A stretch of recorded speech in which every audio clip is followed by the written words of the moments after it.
ready to go then. So hello and welcome to everybody. I'd especially like to say good afternoon to everyone who's joining us from Kazakhstan and good morning to everyone who's joining us within the UK.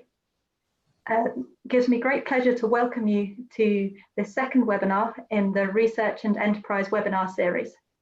My name is Nicola Darling from the University of Dundee, and I will be moderating this session. So today's session is themed around drug discovery, and the format of the session will be a discussion largely guided by the questions which you submit to us.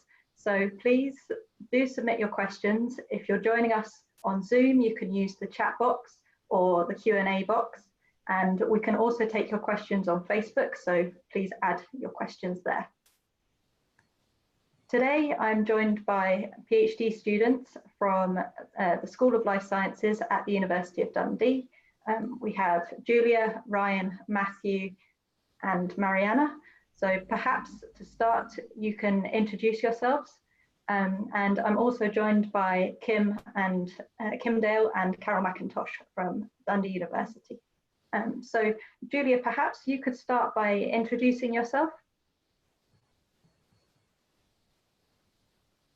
Hi, hello. Sorry, I don't seem to be able to turn my video on. It says that the host has stopped it. Can you try once more, please? Yeah. Nope, still not working, I'm afraid.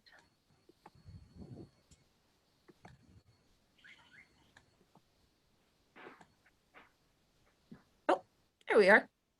There you go. It's good to see you, Julia. Would you be able to introduce yourself, please? Yeah, sure. So my name is Julia. I'm a second-year PhD student in Professor Kevin Reid's lab.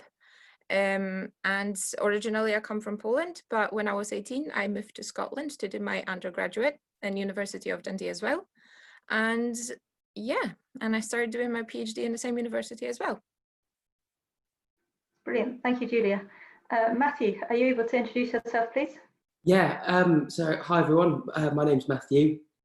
So I'm currently a second-year PhD student at the University of Dundee, working in the MRC protein phosphorylation and ubiquitinylation unit, and my research focuses around Parkinson's disease. And me, myself, I'm from the UK. I studied at the University of Southampton for my undergraduate, and then moved up to Scotland to start my PhD. That's brilliant. Thank you, Matthew. Ryan, could you introduce yourself, please?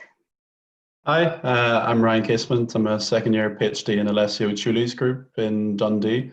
I'm from Northern Ireland, Belfast originally, and my work is on the VHL E3 ligase. Brilliant. And Mariana? Hello. So yes, good morning and afternoon. I'm Mariana. I'm a third-year PhD student at the University of Dundee in the laboratories of Carol McIntosh and Ian Ganley. And I study how 1433 proteins interact with autophagy-related proteins such as alpha-1. And I'm originally from the south of Italy, a beautiful place in the middle of two seas. That's brilliant. Thank you very much. I see that we're also joined by a few other researchers. I don't know whether you will also be able to help us with taking questions today. I think we have Connor. Yep, this is Connor. Hi. Hi, I'm a third-year PhD student in the lab of Alessio Ciuli, and I'm working on developing a novel PROTAC-inducible Degron technology. And I did my undergraduate here at Dundee as well. That's brilliant. Thank you very much. And I wonder whether we can start from the very beginning, how you decided that you wanted to do a PhD. Julia, do you want to start us off? Sure.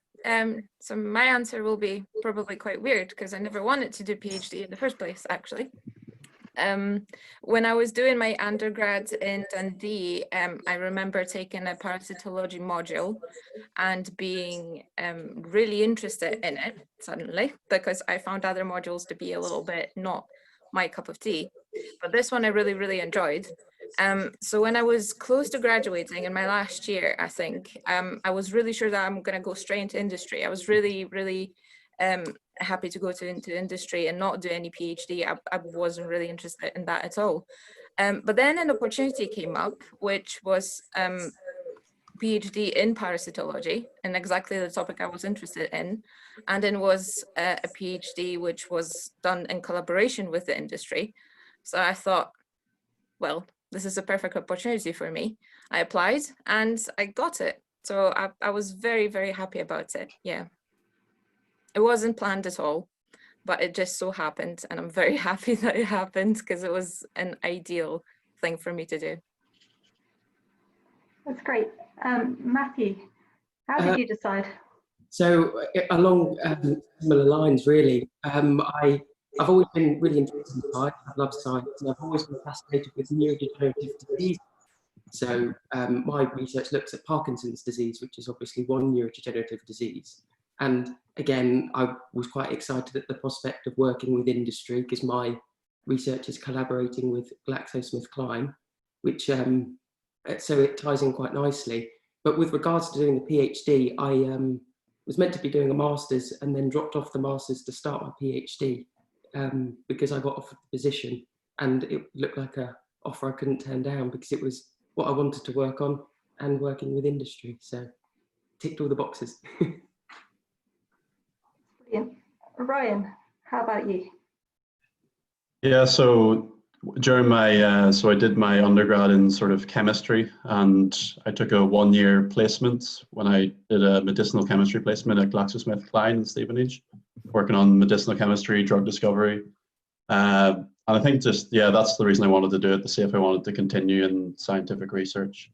And I just found the environment really good, learning more rather than doing a job where you're sort of doing other people's work, you're doing your own work, and I really enjoyed that. So I decided to continue on and apply for a PhD. Mariana? So I did my bachelor in the south of Italy, where I did also a kind of internship for my thesis. And there I was absolutely convinced I didn't want to do a PhD. But then for my master, I moved in Pavia, which is close to Milan, and I met another way of doing science. And especially for the fact that I also had a Erasmus placement program in the Max Planck Institute of Münster. And over there, I also realized that as much northern I was going, it was getting better and better. So then I decided that it would be a great experience to start a PhD. And so I also was curious by the fact that in my program, which is a European training network, I would be involved in many universities and different realities. So then I applied for Carol's offer. That's great. And Connor? Yeah, so after my undergraduate, I decided to do a research master's up at Nine Wells in Dundee. And it was kind of my first major experience doing some long-term research. And yeah, I really enjoyed that experience, and I wanted to pursue that further, you know, and the best way to do that in my case was to do a PhD. It allowed me the sort of opportunity to sort of explore my own interests within science. And so this is why I decided to do a PhD in the end. So that's great. And there's a lot of interest in the questions that are coming in regarding the links between your PhD and collaborations you have with industry or partnership that you have with industry. And I think that you all have some ties with industry as part of your PhD program. So was that something that you were specifically looking for? I think a few of you have touched on this, but Matthew, was that something that you were very much looking for? It definitely made picking the PhD more attractive, because it's something that I wanted to do, is to move from academia into industry, and then being able to get an experience of working with a pharmaceutical company I thought would be really valuable, because within the PhD itself you have the opportunity of a placement for a couple of months to work, well, in my case would be with GSK. So it definitely was a good factor to choose the PhD. And Mariana? Not necessarily. Like, I understood that probably when there are industry or, you know, these big private companies involved in the research is much easier for many reasons, but not necessarily the fact that I had to be involved in a company or something like that. mostly the fact that it could be involved in all different aspects of a research, such as, I don't know, synthesizing compound, and then another part of like the project I would be testing, like the fact that it could be interactive between different disciplines such as chemistry and biology. And Julia, you touched on this a bit in your process to deciding to do a PhD, but again, the industry aspect was something that you were really looking for. Oh yes, definitely. So yes, when I was graduating, I was mainly looking at jobs in the industry in the first place. So I think finding a PhD that actually had industry links was very, very important to me. And I remember talking with my advisor as well, and saying that, you know, I'm not sure if I want to do that PhD and what would be the advantages of doing that one. And I remember him saying that, you know, having a connection with industry during your PhD doesn't only give you more experience into working into industry, but it also establishes the contacts that will then later in your life be very valuable to you. Because when you graduate with your PhD, then you have a big list of friends that you've met during your PhD and friends that are in industry as well, that you can just email and ask whether, you know, they have position in their company, and that makes then finding a job after the PhD a lot easier as well. So yeah, that was a big thing for me, definitely. And Ryan, was this a big aspect in your decision making? Yeah, I think similar to what Julia said, just having the contacts as well. Even if you don't necessarily know that you want to move into industry after your PhD, it gives you that gives you those contacts in case you do, and it gives you a taste of what it's like.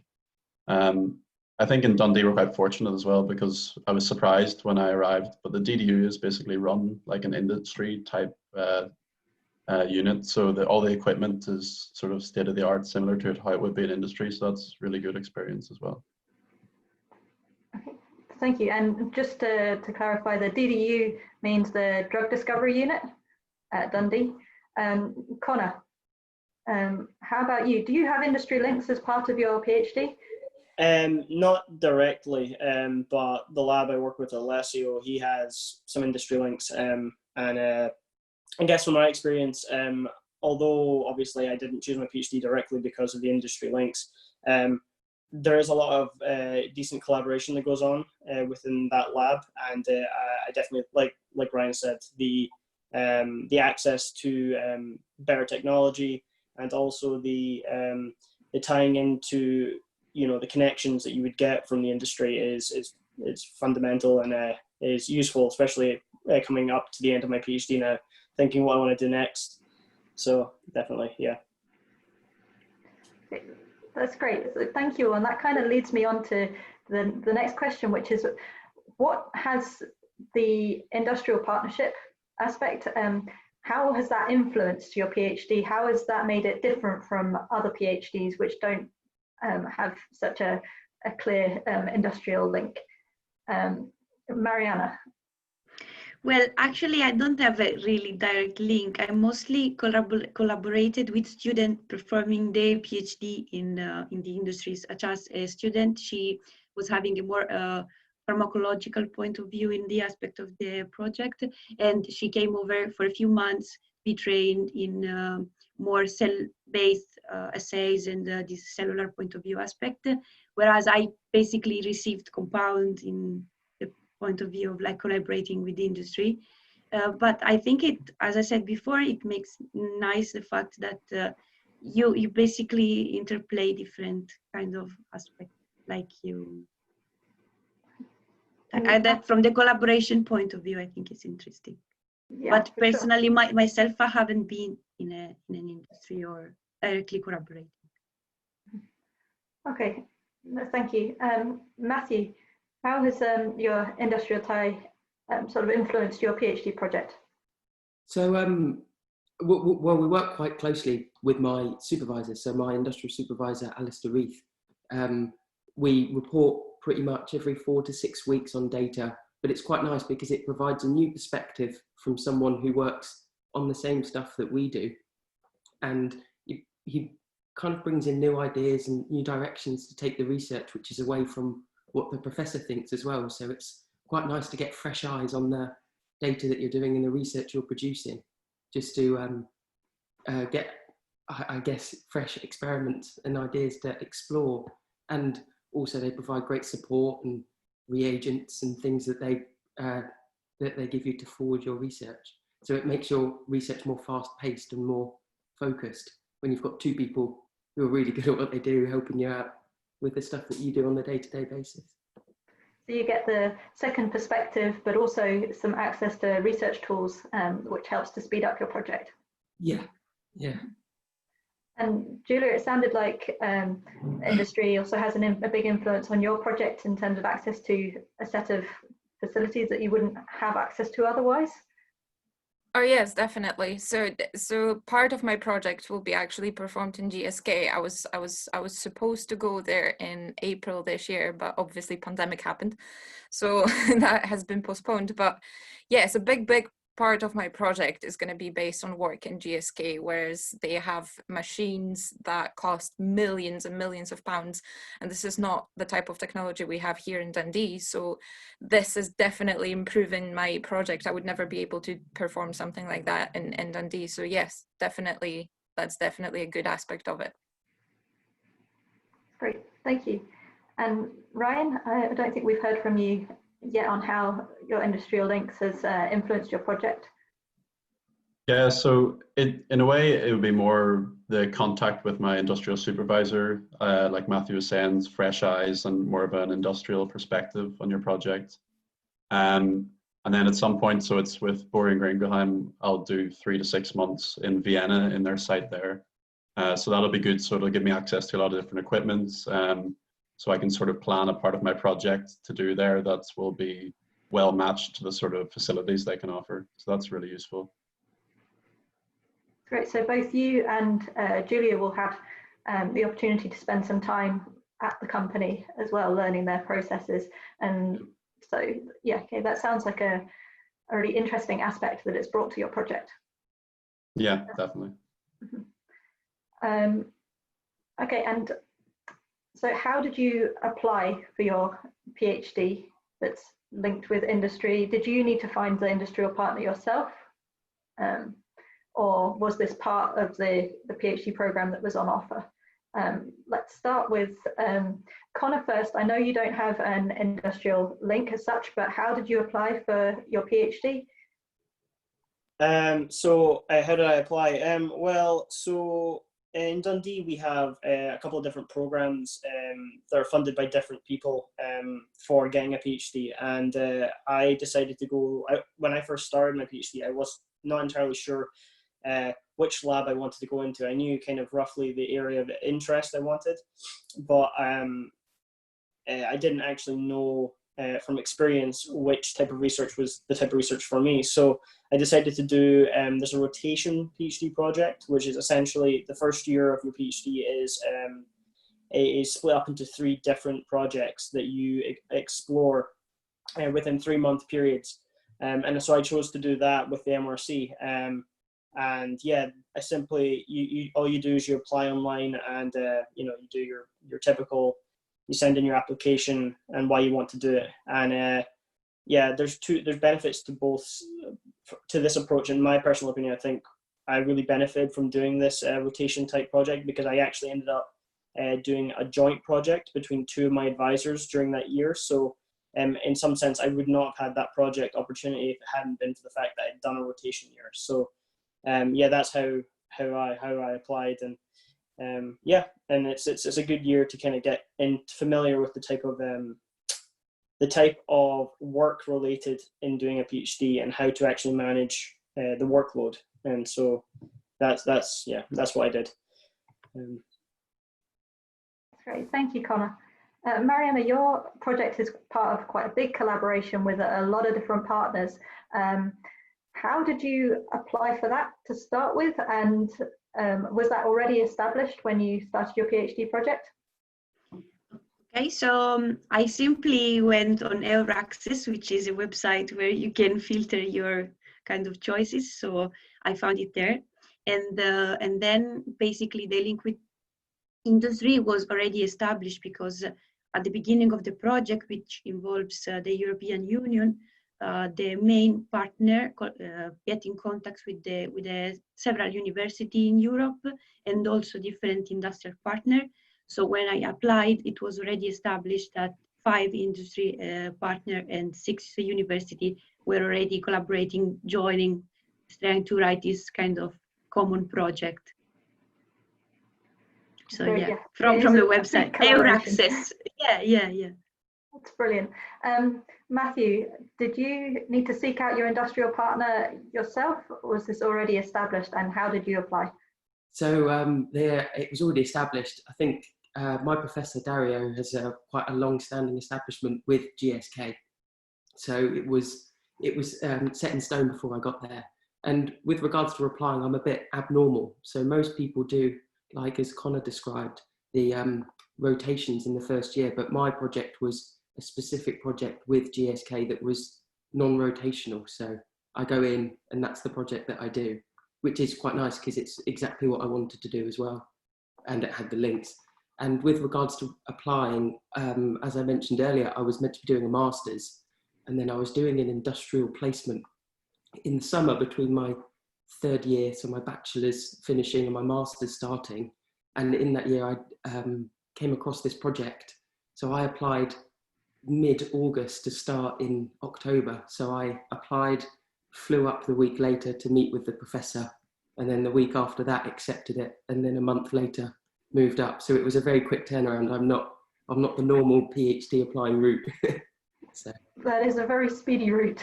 Wow. Exactly.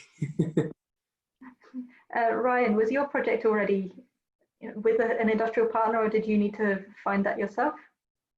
So initially I just, I emailed the lab because I was interested in working in the lab, and then I had to apply for the sort of academic portion of the funding separately. So mine is funded through East Bio, but then, so I was able to put that application together with the PI, Alessio, and then he was able to, because he had strong links with the industry partner, Boehringer Ingelheim, he was able to sort of make that part of the funding. So in my application to the academic funder, we could say, and this could be a collaboration with them. So I think in some ways that was tagged on, but I had to still secure the academic part of the funding. And that sort of made it quite attractive for them. So it probably gave a bit of a boost to your application for that as well. Okay, so a bit of a mixture there in terms of communicating with your supervisor directly and then applying as well via the more academic route. Julia, how about your project? What was your application process, and was the partnership with GSK already there? So yeah, the partnership with GSK was already there. The project is funded by the MRC ICASE. So ICASE studentship is based on collaboration between industry and the university. And how I applied, I remember I went, so my current supervisor was actually my lecturer in my undergrad. So I remember coming to him and saying, look, I'm really interested in what you're doing. Do you have any PhD spaces or any, places for work? And then he recommended that PhD for me. So I looked at the online application, and I remember I was completely not interested in rotation at all. I knew what I wanted to do, so I just applied for it. But the process of application was to actually pick few projects that you would like, and then actually list them in order that you would like them. So I remember putting just the project that I've chosen on my top place, and then just filling the list with PhD that I was not really that interested in. I remember I just wanted that one choice. And yeah, I was lucky enough to get it actually. So that was pretty lucky, because I remember just applying, like, oh well, if I don't get it, I will not probably be happy because I'm not interested in those other PhDs, but I got the one that I wanted. So that was really good. Yeah. Wow, that is lucky. Yes, and I applied the day before the deadline as well. I'm just, it was all quite mad. Probably not a good example, but I was really undecided. That's my argument. It worked for you, which is great. It did, yes. Okay, let's see what other questions we've got coming in here. There's a lot of people are asking whether you're able to publish the data that you're generating from your PhD because of the industrial links. Is there a restriction there? Matthew, any restriction on your publishing? Yeah, so the data that I generate, I would have to go through my supervisor to see if it's able to be published. So it's not as easy to publish, I guess, some things, and some of the reagents that you might use might be confidential. So the results that you generate, you're not allowed to share and things. So it is so there is an aspect of that to the research that you do. But generally, if you find a new pathway or something really novel, they're just as excited to get it out into the public domain as your professor would be, or my professor would definitely be. So. Great, thank you. Julia, do you have a restriction on what you can publish, or any other kind of restrictions due to agreements with your industrial partner? So yeah, I feel like it is a little bit more tricky than with other students that don't have that link, because every time I present something, I have to first seek an approval from both my supervisor here in Dundee and the supervisor in my industrial link. When it comes to publishing, I've not published anything just yet, so I'm not absolutely sure how that looks like. But yes, I have to seek approval from both sides. So that is basically a little bit more complicated. Okay, thank you. And Ryan, what about the agreements that you have in place? So there's no real restriction on what we can publish, because it's more, the project was developed more on the academic side, but you would seek approval before you publish anything. The only probably exception would be when I went for my placement there, if I did a side project which was more using some of their data to start with, then probably that would be different. But for my current projects, no, there's no restriction. Okay, thank you. And Mariana? So for me, like, if it's something that I directly produced here in Dundee, like with my only work, it's totally fine to publish. If there anything that is also involving, I don't know, a library or something that has been done in the company, I don't know, in the case of Claire, it was AstraZeneca, then yes, everything has to be approved in advance and everything has to be checked by this panel of investigators, yeah. So yeah, if it's related to industry, it's a bit difficult to publish. Okay, thank you very much, all of you, for your thoughts on that question. I'm just reading through what other questions we have coming in here. We have some people who are interested in what training you're receiving during your PhD program. Perhaps you can share anything about the training that you've had. Mariana, shall we start with you?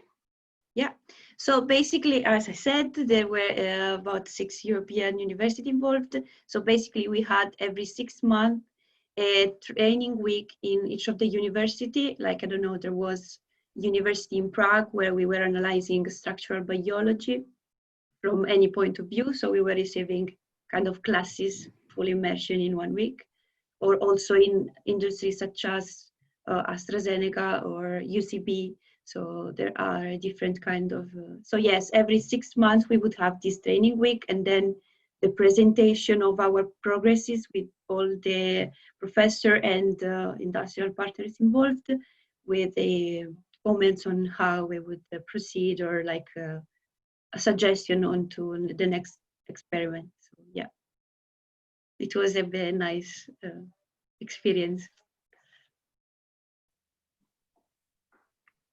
That's a great way of setting it up, having these sessions where you can have some training with some of the other people who are in a similar position to you. Exactly, yeah. So basically, the one who was basically hosting, it would be the expert, like the NMR we did in Lille, I remember. And we would like basically, like if you give a spectrum for biologists to read, it wouldn't understand anything. So this guy was very nice and coming explaining everything. So yeah, it was also useful for us in the group to link a relationship also another point of view. Yeah. Yeah, that's a really good organization there. Yeah. Connor, what kind of training do you have as part of your PhD program?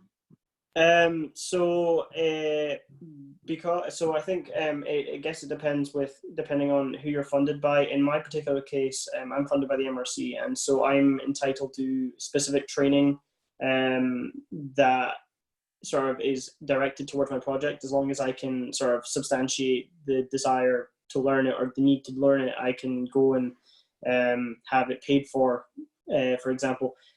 So before lockdown, the plan was for me to go and undertake a training program with an industrial company learning how to do CRISPR and to do some CRISPR biology training.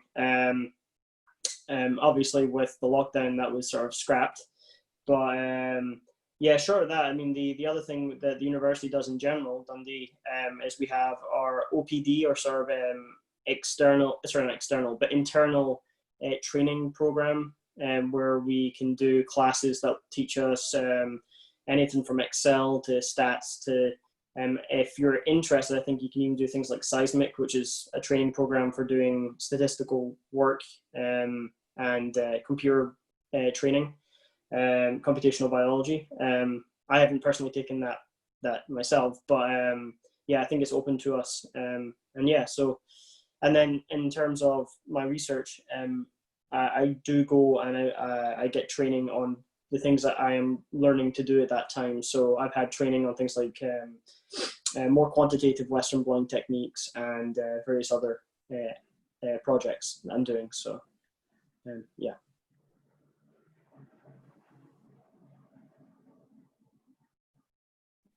Thank you, Connor. I imagine that Matthew and Julia, you're also able to access the internal sort of training program organised by the university. Do you have any additional training on top of that, or thing to add, maybe Matthew? I'm just going to echo what Connor said, really, with the OPD training courses that are internal. But with regards to my research and on-the-job training, like he said as well, if you have reason to need training to do a certain technique that isn't provided by the unit, there is definitely ways that the MRC funds you to go out externally and learn how to do it. But with regards to day-to-day lab work, you mainly just get training on the job. So you turn up on your first day, and then you get a buddy assigned to you in which you learn just the fundamental techniques that your lab uses day in, day out. But if you want to learn new things and do things that are different, it's very accessible to be able to do that. As long as there's a justification for you to do it. You don't just go and learn everything that you can do, as long as it's relevant to what you need to do. That's great, thank you. Ryan, I think you're on the EastBio program, so maybe it's a little bit different what training you have access to. Yeah, so we have EastBio have quite a lot of training courses, and we meet up quite regularly throughout the year. They have master classes on basically all sort of different techniques in biology, and you have a certain amount of training points to collect each year, so you pick which courses you're interested in. So it's a collaboration between Dundee, Aberdeen, Edinburgh, and St Andrews, so you can travel between the universities and use all the facilities. So they offer training in each university, which is really good. And also, yeah, I've sort of, other than that, we've had like a crystallography summer school that we went to as well, that the grant paid for, and also computational drug design. And these are sort of separate things which you can be sent on. But yeah, just to echo what Matthew said, I think a lot of the training is sort of on the job. I mean, 80% of the techniques I'm doing now, I had no idea how to do before I started. So since I just had a chemistry background, so it's been a steep learning curve, but it's enjoyable. And Julia, do you have anything to add to that? Well, yeah, for me, it's kind of the same as the guys said. It's very much like you find a lab buddy that is going to train you. I think the one thing that I would like to add is that when we actually all started, just in the beginning of our PhD, I remember that all students that were just starting, they were just put in that big lab, and they did the 4 weeks of induction week, which was basically like a very basic training of, random things like Western blot, how to, run a gel, things like that. And I remember that being quite actually nice, because it was a refresher for some, because some of us did that in our undergraduate, but some techniques, people never even tried. So that was, those four first weeks, I remember it was really nice to actually get to know other PhD students, settle down a little bit. Obviously, I used to live in Dundee before, but many people just moved in and they didn't know anyone.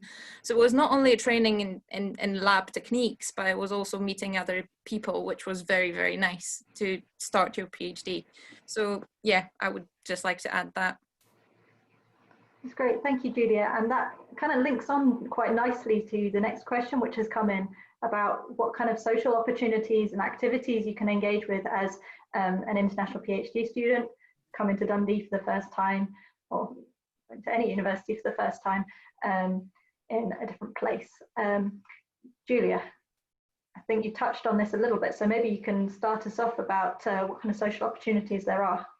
Yes, I'm maybe not the best person to talk about it because I'm very antisocial, but I know there's a PhD organization called Pickles, and they organize, I think every Friday they have a pizza night. They organize some trips. To one of them I actually went to as well. It was kind of like get to know each other, first, second year PhD trip. It was really nice. I did gorge walking. It was freezing. But yeah, it's quite a lot of opportunities actually. I think Dundee is a very, very good place to actually meet and go and meet new people. There's plenty of opportunities even in undergrad. I remember there was a lot of societies that you could join.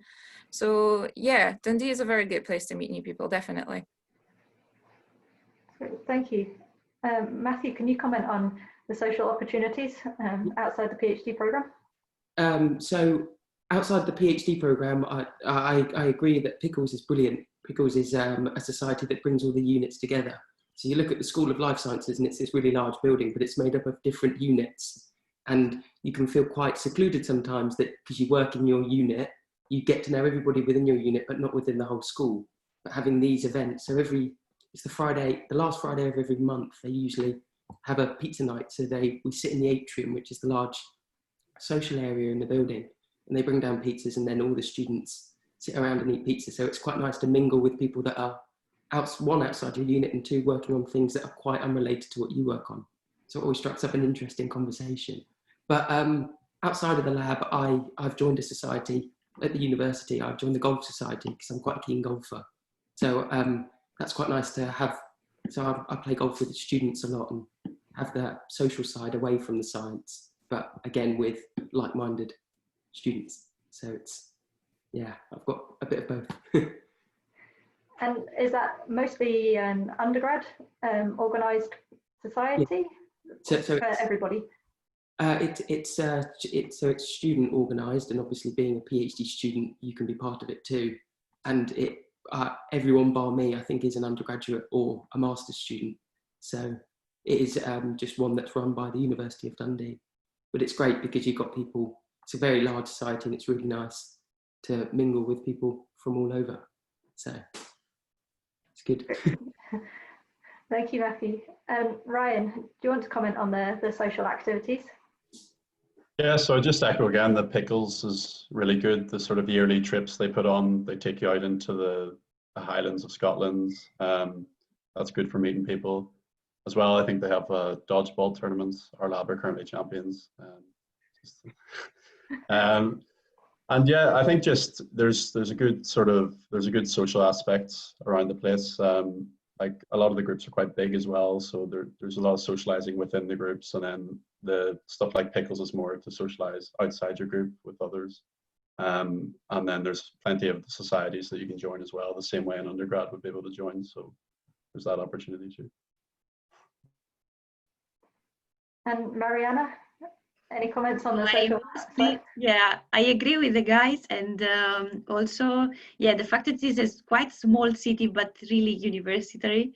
Like you have every opportunity to find students of like roughly your age to hang out, and yeah, with the sport facility, like for example, I'm in the swimming club, so you have other opportunities to meet students because yeah, mostly it's populated by students, and the opportunity to engage outside it's much higher because mostly you spend your time like mostly at the university of doing sport, which are the places where you can meet people. So yeah. Thank you. And Connor, do you have anything to add? so I can't say much on the perspective of an international student, considering I was born in Dundee. But what I can say It has is a local perspective. Yeah, so all I can say is I think one of the good aspects of Dundee, hasn't been mentioned yet, is that Dundee's a very cheap city to live in.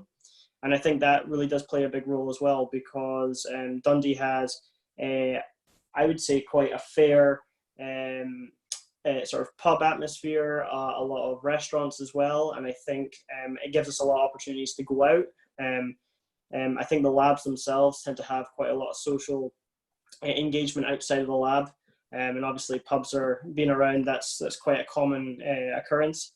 And also with the societies and with the sports at the university, that's great as well. There's also a lot of outside of the university type of societies as well.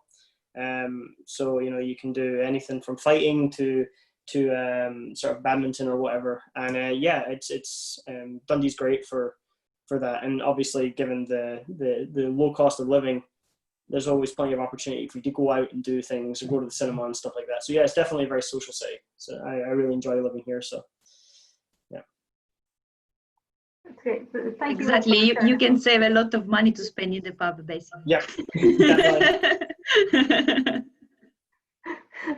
Excellent. Okay, perhaps we can switch back a little bit onto the training aspect. We have a question about ethics training, and perhaps I should direct this first towards Julia, because you discussed using animals in your research. What kind of ethics training do you need to go through for that? Is there training, and what other sort of ethical procedures are in place?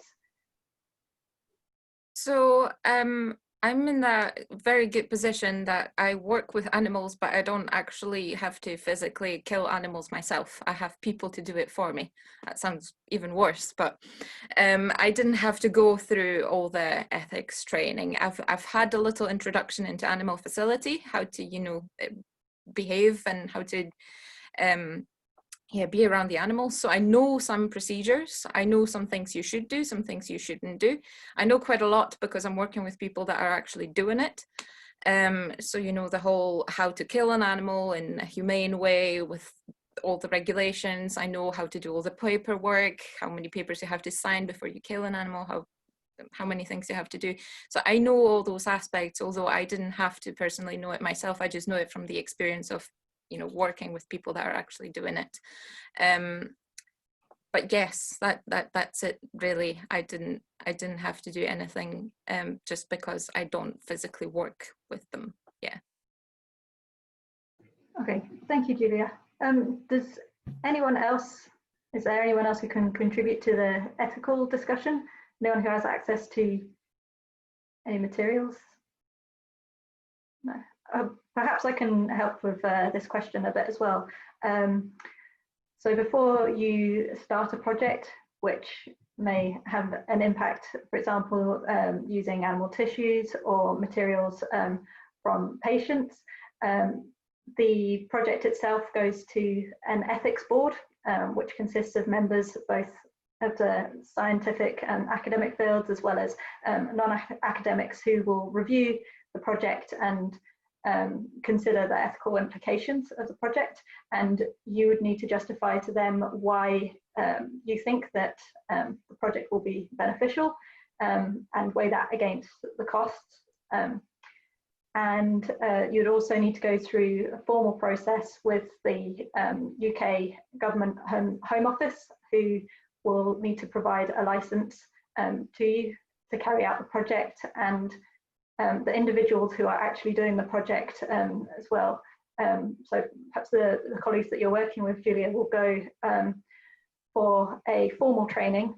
Yes, they have to have a license to perform the things they do. Yeah, exactly. Yeah, it's a multiple day course with an exam at the end, which covers the legal and ethical side, as well as the ethical reviews which take place within the university. Okay, so there is some interest from our attendees at the moment in what the impact of the COVID-19 outbreak has been on your research. Like obviously since the beginning, well, since the end of March, Scotland has been in lockdown, so we have been away from the lab, but perhaps you could discuss what the impact has been on your research and what you've been doing during the lockdown period to try and continue your research. Mariana, could you start? So basically, I'm a third year PhD student, so I had quite a bit of work to do in terms of like organizing data and writing my thesis, even though I'm due to submit next year, not this year. So I mostly worked on the introduction of my thesis and organization of figure that, you know, you live in the to-do list, like, but in the bottom place, like organized figure for like to be nice for the thesis, or with everything set up properly, polishing of data, this kind of thing. So I had a bit of work to do in this sense, but like didn't really, it affected my experimental point of view, because I was about to start new things, or like playing around with key points of my PhD at this point. But like it didn't affect me from the point of view that I didn't have anything to do because I had to. Okay, thank you, Mariana. It sounds like you were quite lucky with the timing. Yeah. Connor, what's the impact been like for your research?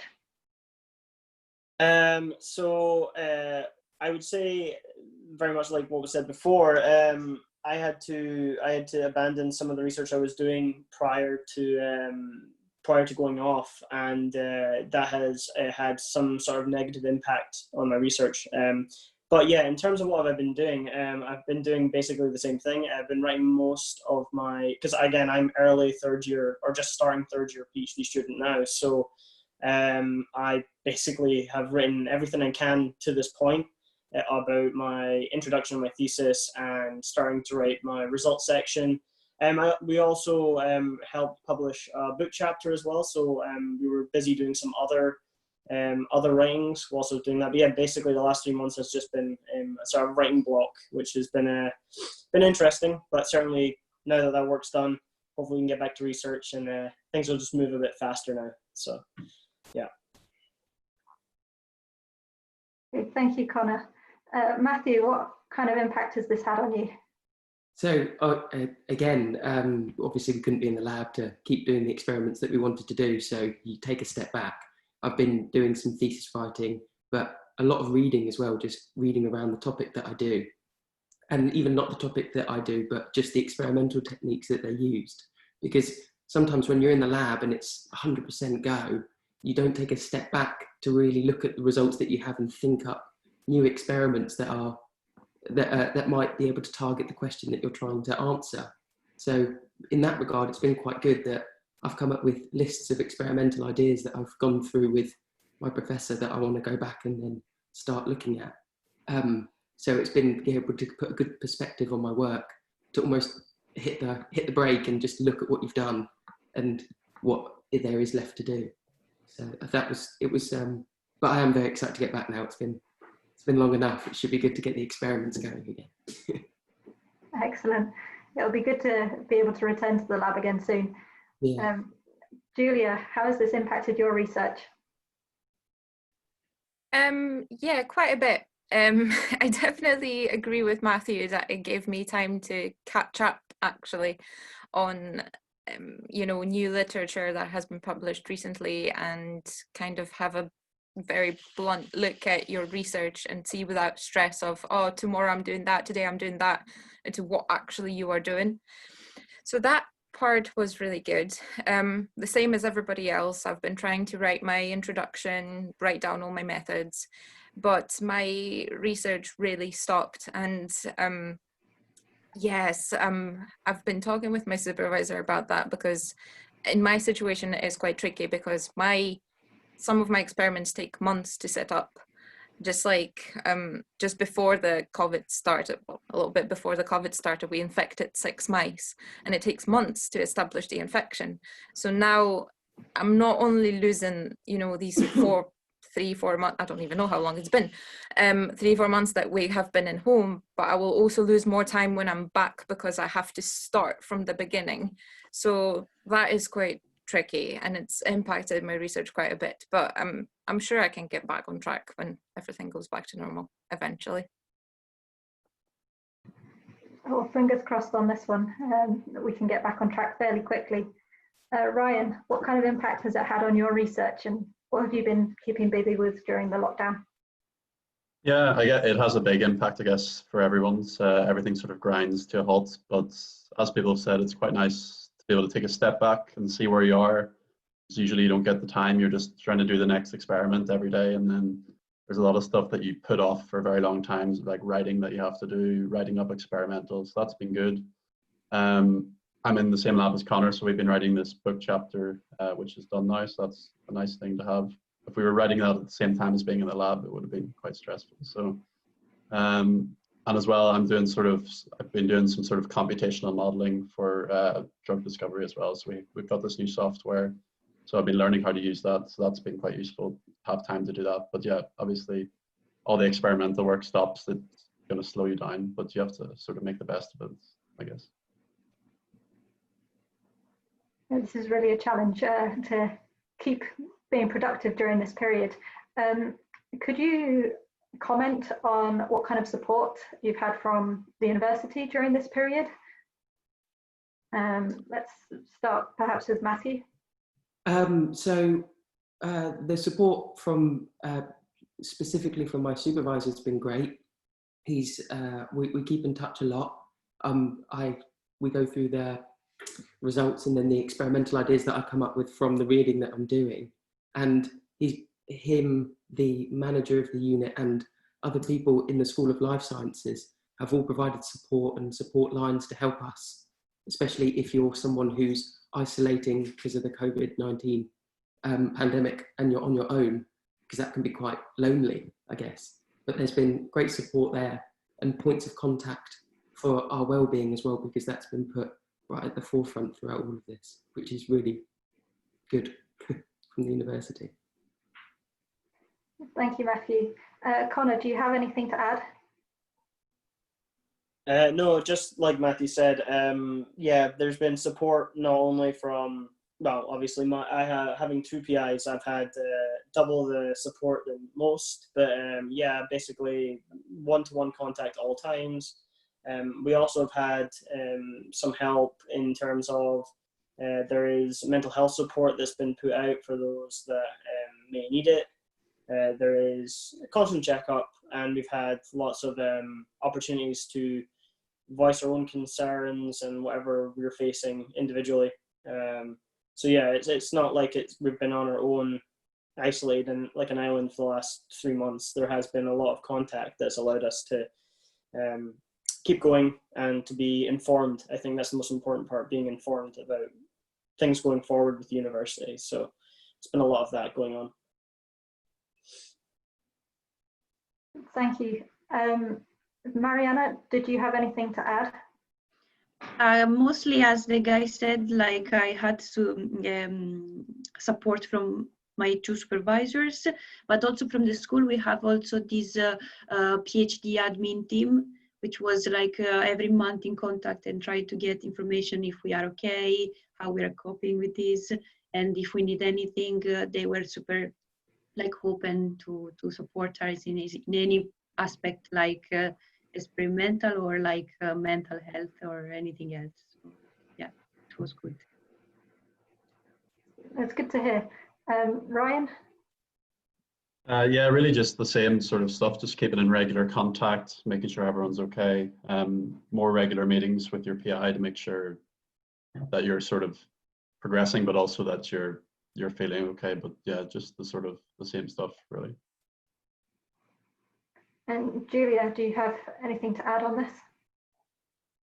Yeah, so, well, my situation is pretty similar to everybody else's. I've got quite a lot of meetings with my supervisor quite regularly, but the entire group is really kind of, everyone is helping each other. We're organizing like quiz nights and just to keep in touch. But I think one of the very important things that happened during the lockdown was that I've started to get very anxious whether I will be able to finish my PhD in time. And you know, the school was really, really good at actually providing us with information about that as well, saying that, you know, MRC, which is my funding body, is very happy to grant extensions to anyone that will need it, which is probably almost everyone. But yeah, we had quite a lot of information about this and all the questions were answered. So that really helped with my anxiety about what is going to happen, because I think that was the uncertainty, whether you'll be able to come back in time, whether you will have time to finish everything. I think that was very daunting. So the fact that they addressed that issue very quickly was really good as well. It's really good to hear. There's been some good support available during this lockdown period, which is obviously quite an unusual time. We have a question whether you can share any tips on time management skills, perhaps considering not just during these unusual circumstances, but under more normal circumstances as well. So any tips on time management skills? Ryan, let's start with you. I'm kind of a serial procrastinator, so I'm probably not the best person to, during the lockdown, I think it's been especially tough. At the start, you find yourself being more productive. You can set out times when you want to do stuff, but I think when you have less direction, less thing, if you have more sort of, oh, I'll just read something, it's a lot harder to manage your time effectively rather than having set things that you need to do. I would say, yeah, just putting stuff that you absolutely need to do in almost like a list. Usually I put stuff in my calendar. I have to do this by this day. And I put like warnings for myself. You really need to do this by this day, that kind of thing. But yeah, I don't know if I'm pretty bad at time management, honestly. Oh, that's some good tips there. Mariana, any tips for time management?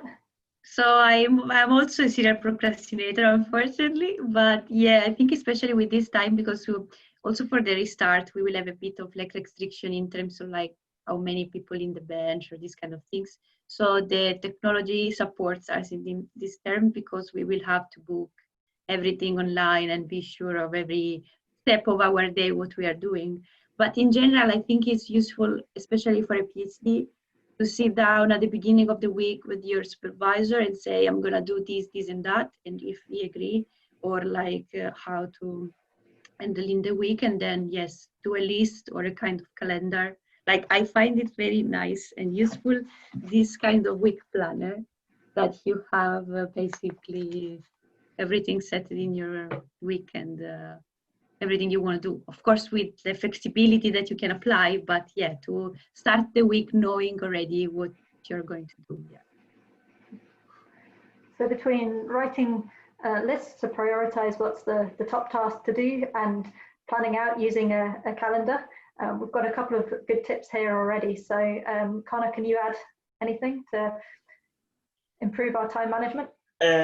So I'm kind of a masochist myself. Personally, I tend to do most of my time management fixed to certain deadlines, and I tend to find that that works for me in the sense that I think if there's a little bit of stress applied, then you tend to prioritize what's important. Because I often find if you've got no deadlines or no sort of fixed times where you have to have things done, you tend to just do the things that are not important.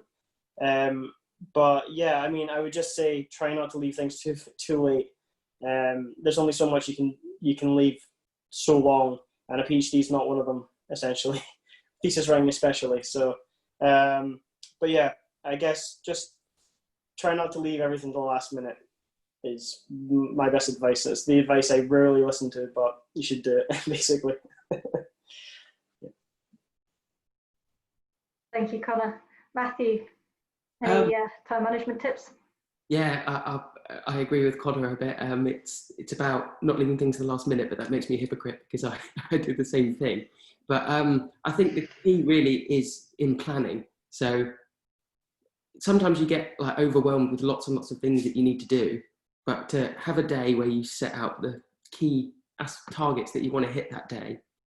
And this doesn't apply just in lockdown and things, but even in the lab, getting one thing that you want to do and doing it well is better than trying to juggle 100 things, because you end up trying to do so much that you end up doing nothing, I find. But having key targets to hit each day, planning them out is, well, but then sticking to that plan is also hard when you're a procrastinator. as it seems most of the others are on this board as well. Yeah, there does seem to be a bit of a theme of trying to avoid procrastination here. Julia, did you have any time management tips that you can share with us? I do actually. I have one big thing that I started to do when I was still an undergrad, but I carried it in my PhD, and it's the best thing ever, which is write everything down, meaning write everything you've done in a day down. So I have my book, and every day when I'm doing something, I'm in the end of the day making a little note of what I've done. So for example, if I read 2 papers, I'm writing read 2 papers. Worked on that, and it's very actually handy with my PhD thesis now, because then when you write everything you've done, then you can look at the last week and was like, okay, it took me that long to write an introduction. So the next time you write an introduction, you know exactly how long it takes you to actually do that. And it's very handy, not only with the time management, but it's also like, you know, if your supervisor asks you in 5 months, how did you do that? Or when did you do that? You know exactly when did you do that. Even though majority of people is like, oh, that was a year ago, I have no idea. But I have everything written down, and that kind of structure of knowing exactly when I'm doing things and how I'm doing those things has helped me so much during the PhD in writing. You know, we have meetings with thesis committee meetings every couple of months. That helped me so much, just saying, you know, that's the progress I've made. You know, here I wrote, I had a thesis committee, I'm starting from this, so this period of time, I know exactly what I've done. It's so handy. It's really good to do. Really, really good. That's great. Thank you all. These have been some very useful time management tips.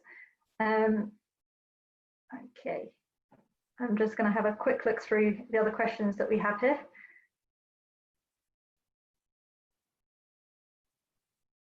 When did you start your PhD program? Like, were you an October start date, and has that had any effect on the PhD program that you've been doing? You know, if you start at a different time in the year. Matthew, I don't know if you can comment on this.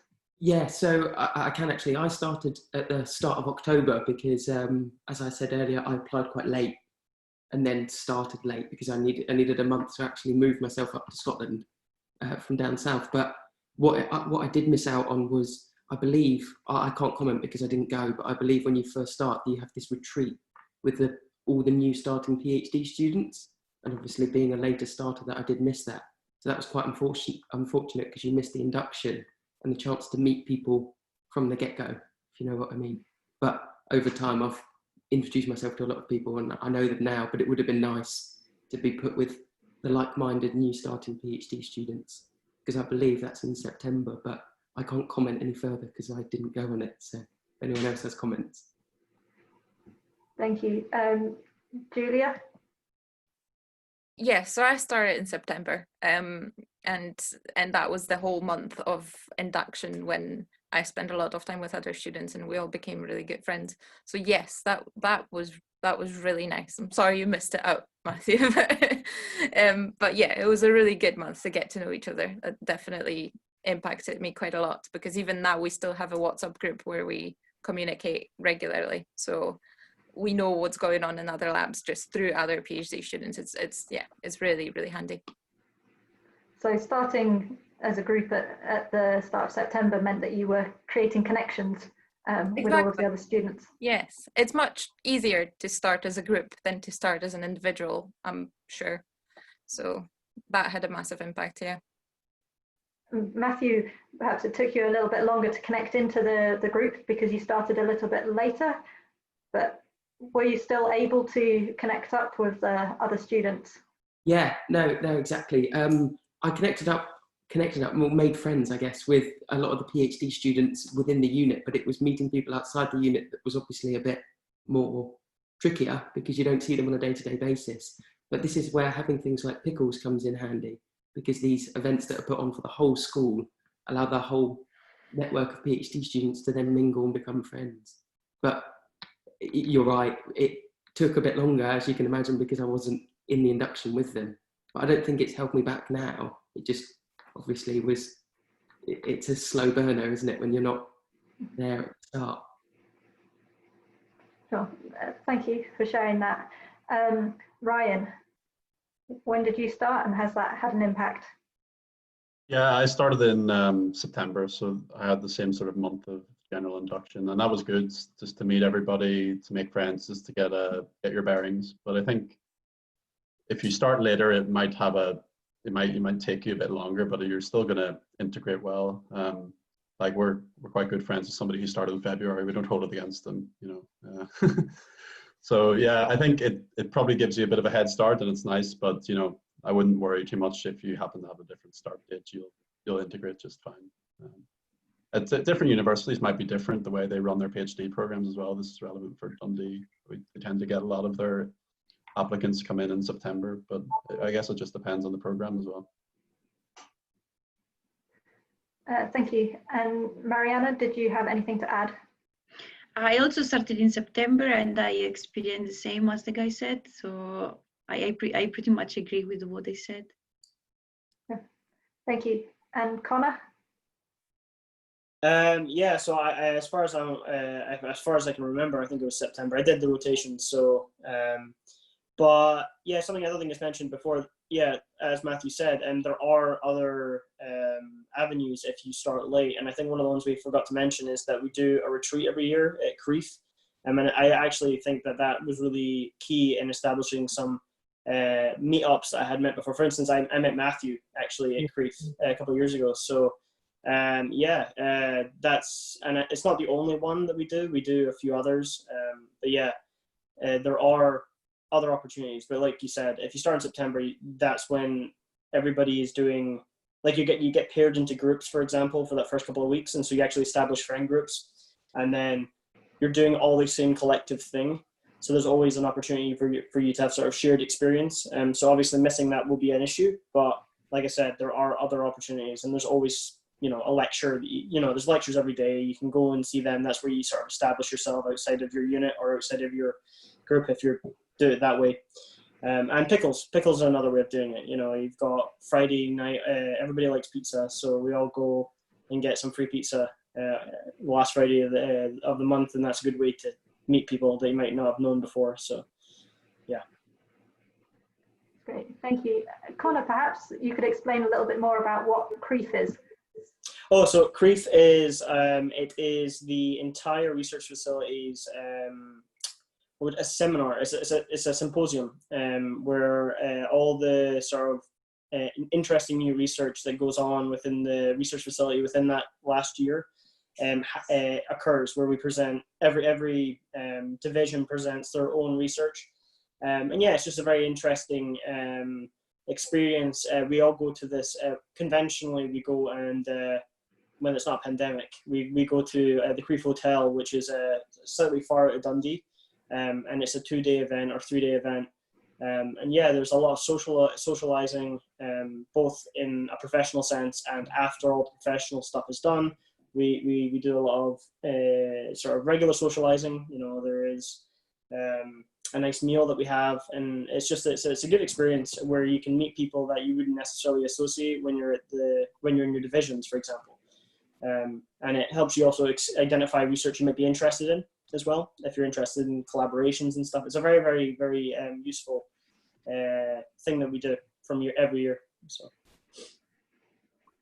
And also it's free for first and second year PhD students. Yeah. Great, thank you for explaining a little bit more about that. I think we have a few questions that it would be useful if Professor Carol McIntosh and Professor Kim Dale could join our discussion for. Carol and Kim, are you happy to do that, please? Carol, hello, yes. Hi, Carol. Perhaps you could introduce your role, please. Hello, so yeah, I'm Carol McIntosh, and I'm here because I'm head of the postgraduate studies in the School of Life Sciences. I'm also one of Mariana's supervisors, but that's that's another matter. So it's been really interesting to hear. I feel like a fly on the wall, listening in on all the secrets of the students. But it's been very interesting to hear. So I'm happy to answer any questions, or I can give a little talk about our research programs.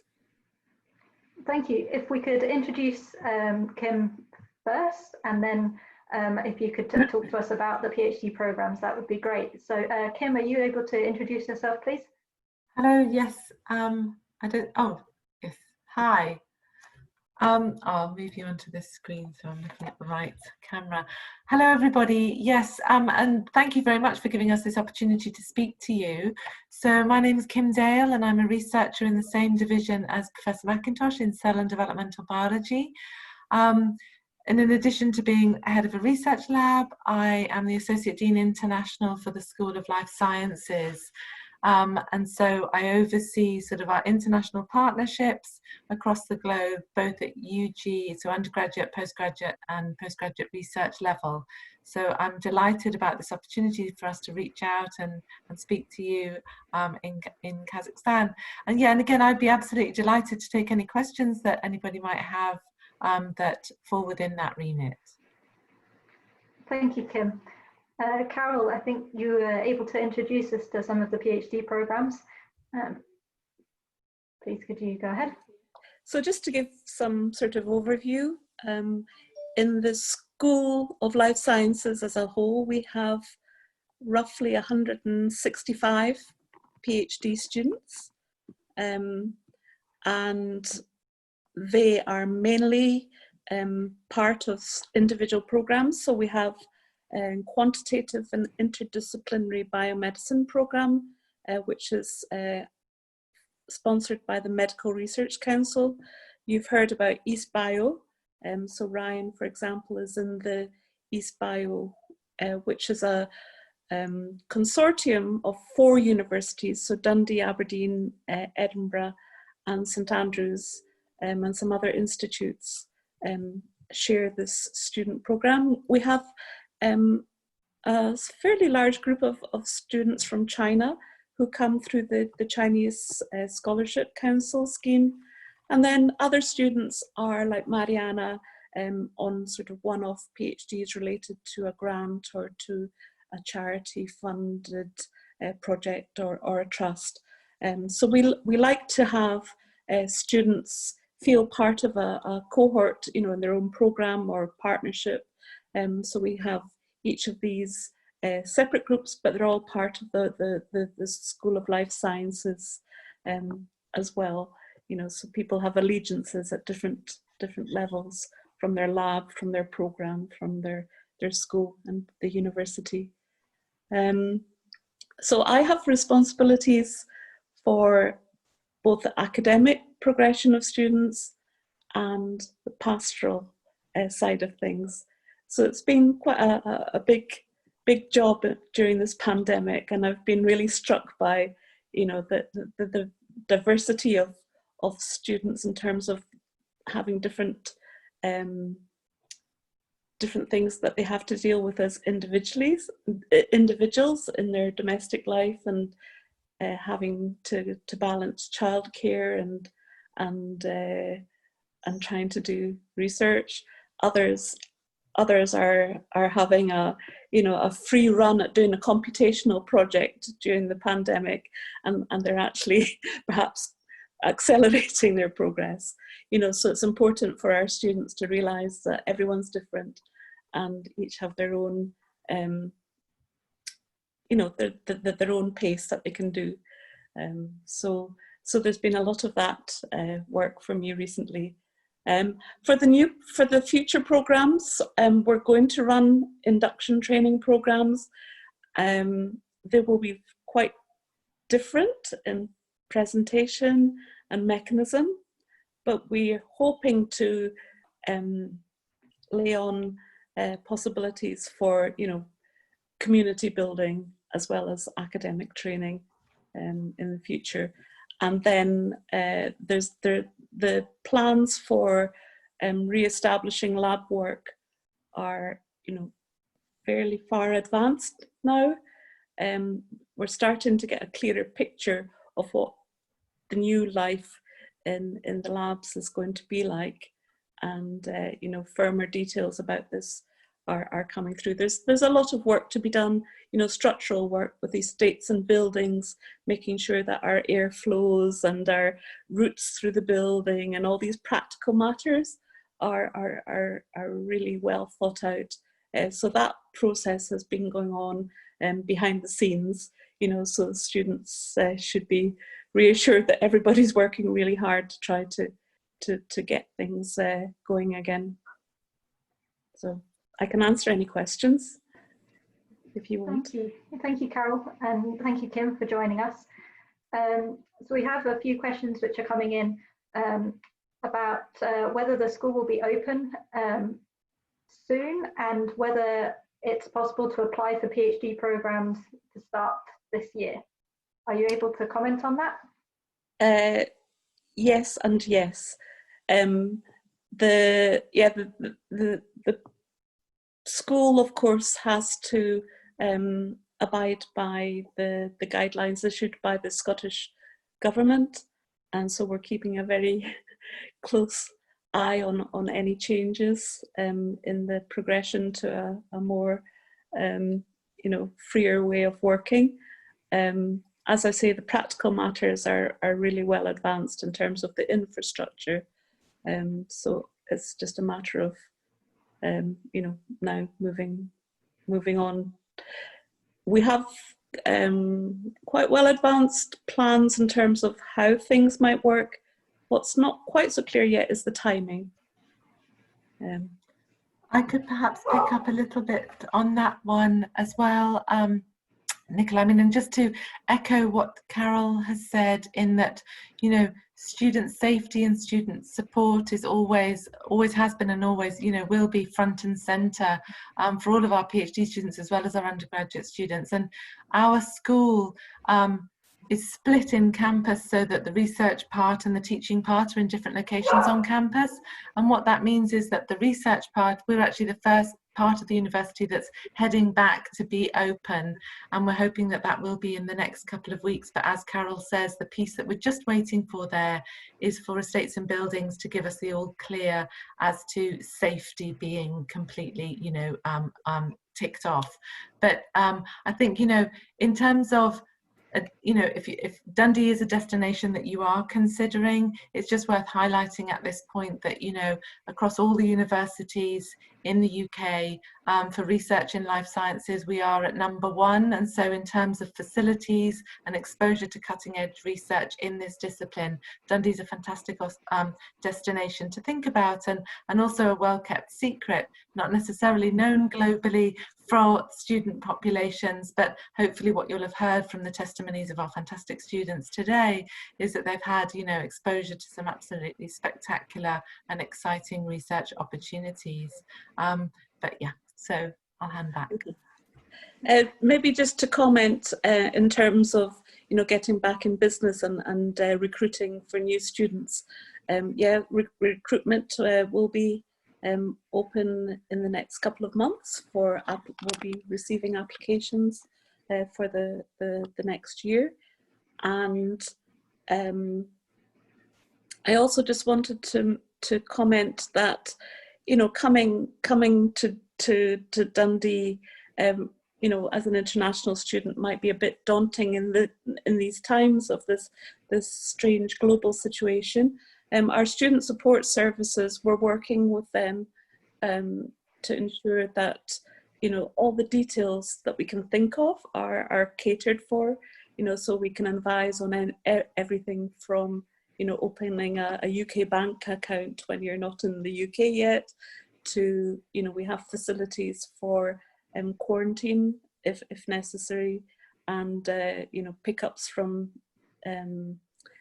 airports and train stations, things like that. So I would say that there's a lot of work has been going on into trying to attend to these details that really matter to people. Of course, there's still a lot of uncertainty around the world, you you know, we have to live with a level of uncertainty, but that's part of being a professional. But we're doing what we can to attend to, you know, the important things that really matters to people's well-being. Yeah. Okay. Thank you both. We have some questions about whether students from Central Asia can apply for projects with a collaboration with an industrial partner, and more generally, how can they find out more about applying for PhDs? Kim, do you want to start with this one? Kim, you're muted at the moment. So sorry. Yes, so I guess the best way to find out about the different programs that are on offer are from the website, which we can post. Can we post that up on the Facebook session? Is that possible? Have we got somebody here who could do that for us? But during the next question, I will find that and post that up, okay? But in terms of industrial partners, I mean, I guess that might be something that Carol could pick up on in just a while.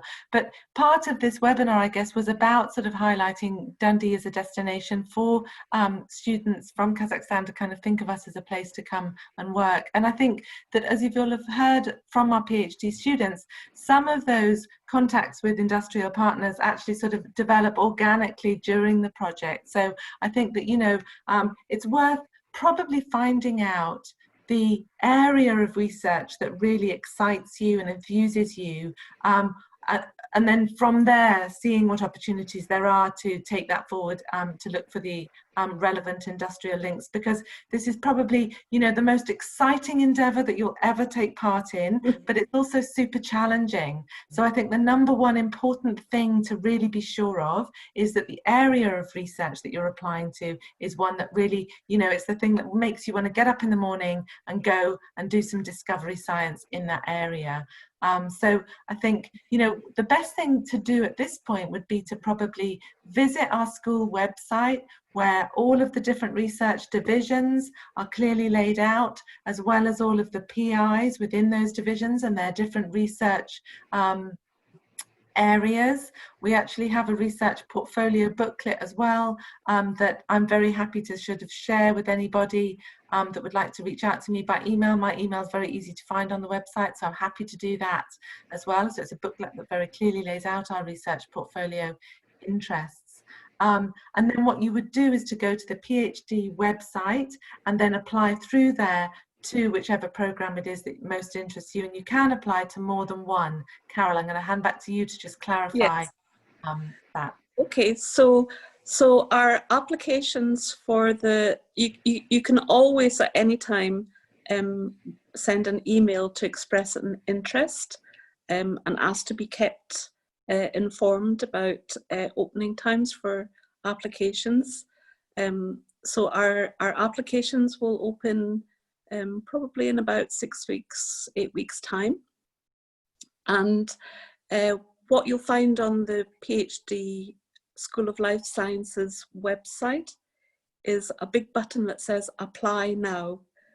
It's not active yet, but once it's activated, you'll be taken into an application form that you can print out as a PDF so that you can consider your answers to the various questions in advance.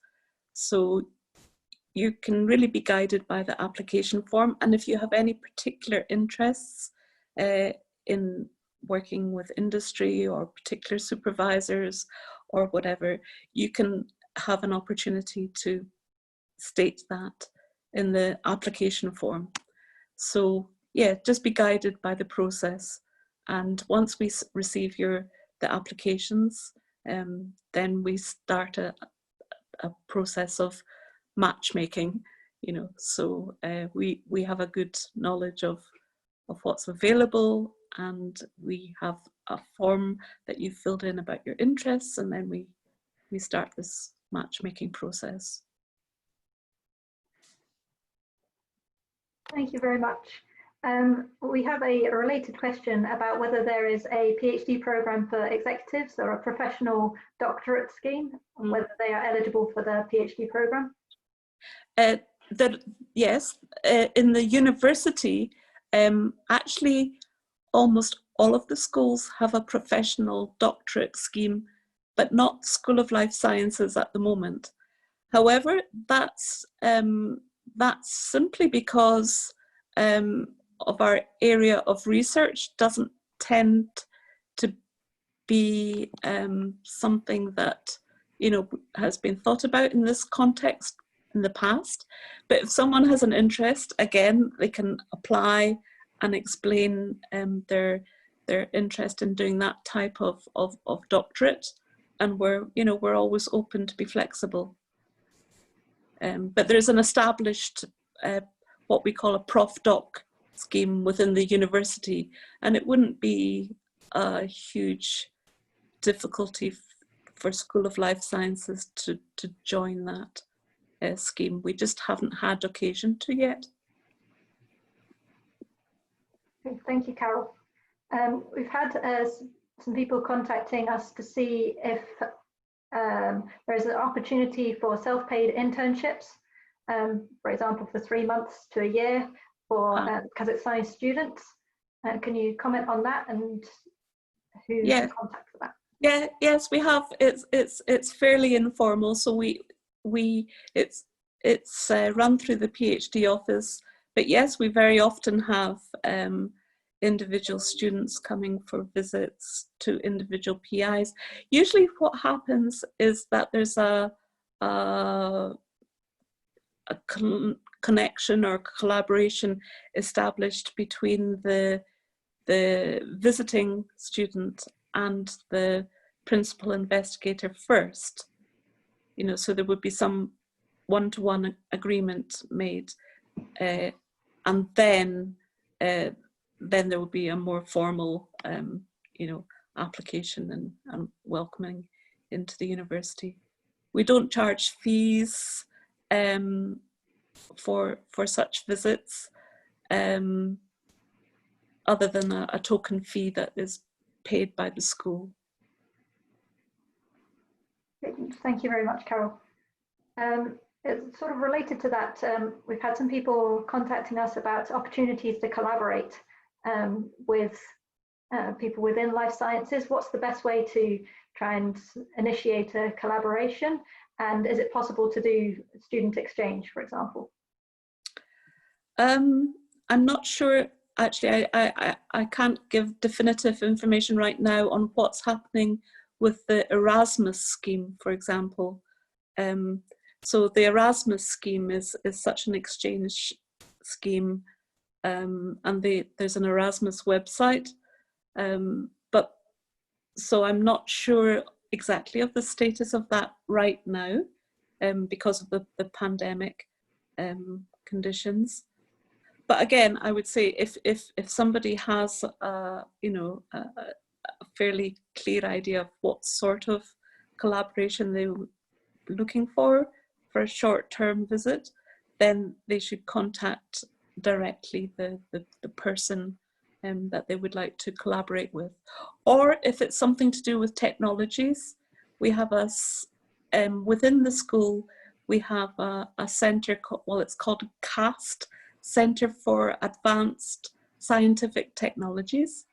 And, you know, so that involves proteomics and microscopy and other things. So if it were the case that you were interested in hooking in with these technologies, then you should write directly to CAST. And that's all on our school website. Thank you, Karen. Kim? Yeah, perhaps I can just jump in about the exchanges, because I'm not sure if that's at students that are at undergraduate level wanting to do an exchange or at postgraduate. Was that stipulated, Nicola, or no? I don't know. Okay, I mean, I guess, so what I can say is that if you're currently during your undergraduate and wanting to do an exchange, that would have to be established as an institution to institution agreement, where we do some curriculum mapping to be sure that the modules that you're studying when you come to Dundee match those that you would have been doing in your home institution. And so I sort of have oversight of that for our school, and I'd be absolutely delighted to consider partner institutions in new geographies where we could do that. And those are normally bilateral, so students go in both directions. But as Carol was saying, those within Europe lie under the Erasmus Charter, which we're unclear about the future of that at the moment. But if they're with partner institutions outside of the EU, then those can just be done on institution to institution. If it is not undergraduate and it is for postgraduate, sort of to do 2 to 3 month exchanges, then I think that much more falls in line with what Carol was talking about, which is what we sort of normally call an internship. And those can be done on individual basis, not on a sort of contractual agreement with the institution. Thank you very much, both of you, for addressing this question. Perhaps whilst you're here, you might be able to comment a little more on the industry link with a PhD program, like how the financialization and the IP behind that works. Are you able to address that question? I can give some comments. So generally speaking, the industry contacts are established because a particular project, lab, principal investigator is doing research that's of mutual interest to a particular company or division within a company. So that's generally how the initial connections are established. In terms of doing PhDs with that, take advantage of these sort of collaborations, there are various funding schemes. For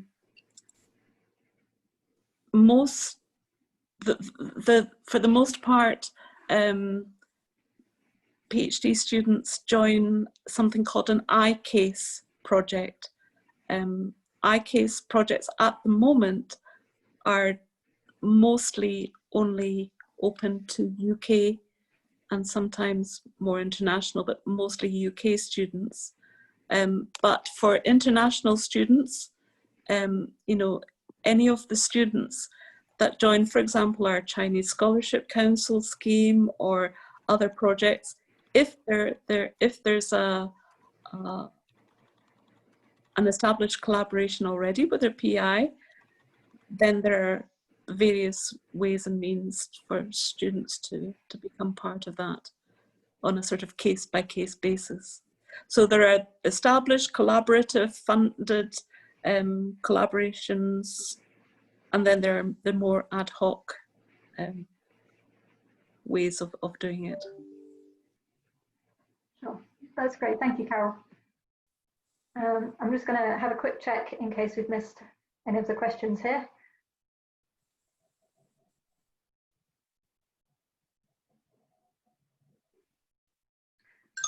Okay, I think we have addressed all of the questions that we've got coming up so far. So I think what I will do is just go to each of you just to get your final thoughts as a result of the discussion that we've had here today.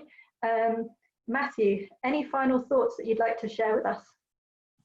No, not. Yeah, I think it's been a really good discussion. I've really enjoyed it. It's nice to see the questions that the students ask as well, because they ask things that you don't think about yourself. But yeah, other than that, I've had a really nice time, and I think it's been really, really good. And it's really nice to see Carol and Kim come in with their expertise as well. Thank you, Matthew. Julia, do you have any last thoughts you'd like to share with us?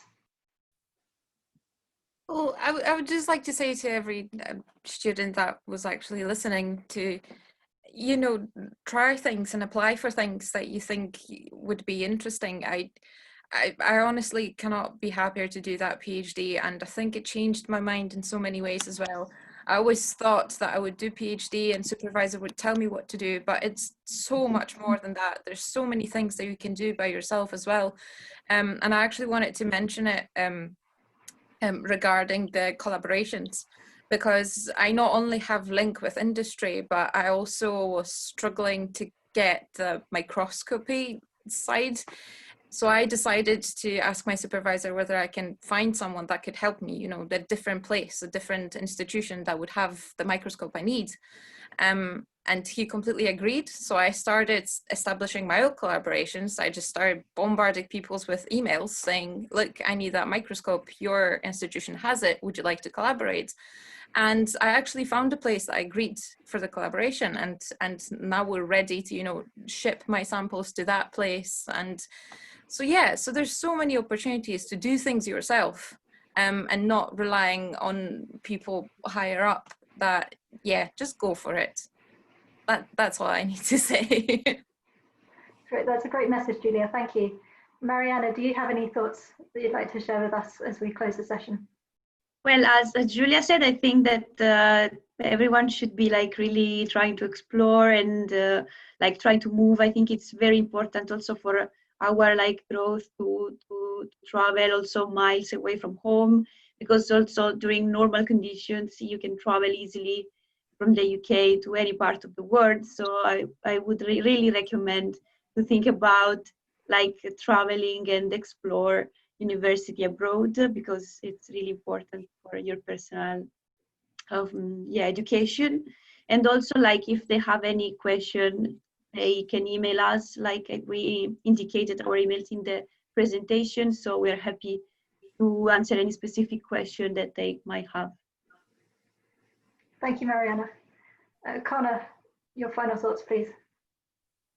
Yeah, so I would just say it's been a great discussion. I would just say that in terms of doing a PhD, I would say I haven't regretted my decision yet. So a PhD has been a very interesting experience, and I think I would say that doing a PhD, you have the great opportunity to do things that you wouldn't get to do in industry. I think in terms of the freedom, you get to learn things that you definitely, I think, in a more rigorous project or a more strict project you would in industry, you wouldn't get to do. And I think that comes with it an opportunity to fail a little bit more as well. I think that's been very beneficial. I think because obviously that's a very fundamentally important part of a PhD, is knowing when something doesn't work and learning how to overcome that. And yeah, I mean, like I said, I haven't regretted my decision yet, and I really enjoy doing a PhD. So yeah, take from that what you will. But, okay. Thank you, Connor. I'm glad you're not regretting it yet. Ryan, Ryan, did you have final thoughts, please? Yeah, I think it's been a really good discussion. I'm also not regretting doing a PhD yet. I think Dundee's a really good place to do a PhD. As Carol was saying, it's a bit of a hidden gem. I hadn't really heard of the program before I came here. But then when you look at the rankings and stuff, it's actually a really well-equipped place to do your PhD, which makes life a lot easier when you have all the equipment you need to do your work. It makes the failures that you're going to encounter in your PhD a little bit easier to get over, so that's good. And yeah, that's all. Great. Thank you very much, Ryan. Carol, do you have some final thoughts, please?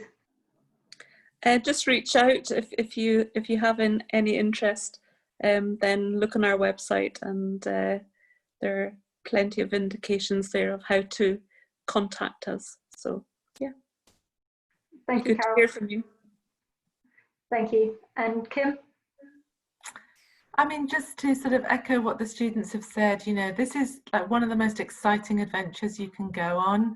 Grab it with both hands, find an area of research that you're excited about.